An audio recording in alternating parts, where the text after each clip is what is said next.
there's a Roman building on the top of it, and we're just getting the edge of stuff coming into this. At the moment, what we're trying to do is reasons for resolve digging the issue of the Roman pottery on a medieval site and a potential big ditch if there's a down chance here. of So saying that's what yes, we're there is a talking about Roman at the site moment. on the top, it adds power to the argument, doesn't it, really?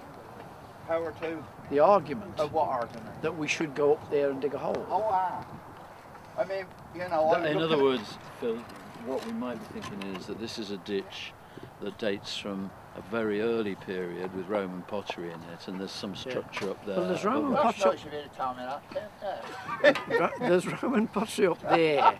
But what we really need to know, without doing a huge amount of work, is whether what fills it is a Roman ditch, and how deep it is. Now, what we were talking about earlier is, if this is an evaluation to see what condition the archaeology is and what date it is, we've already done that. We don't really need to go any further. This is a slight indulgence to demonstrate there's more of a Roman site. I mean, when I was looking at Ranch's plan, and I looked at that, he shows a hell of a lot of features up on top there. Hell of a lot of features. Now, we don't really know how deep they were. No. And I mean, well, what date they were. I mean, if they're shallow, and a lot of them might be like beam slots or foundation slots or so, chances are you ain't going to get much material in them anyway.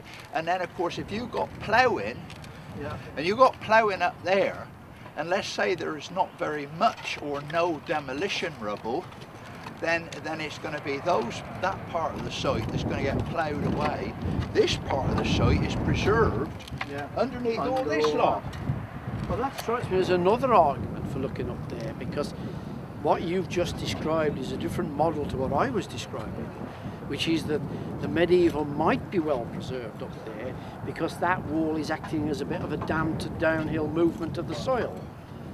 It all adds up to putting something up on. Well, at the moment, we've just had the radar done up there. We need to see the radar results, really. And if we have a look at that, and then I think certainly on the basis, it'd be a question of if there's no obvious medieval walls up there, whether we put something up there anyway, because there's likely to be a Roman site. I think what Phil said and what I've said means we should do at least a 2x2 up there and see what it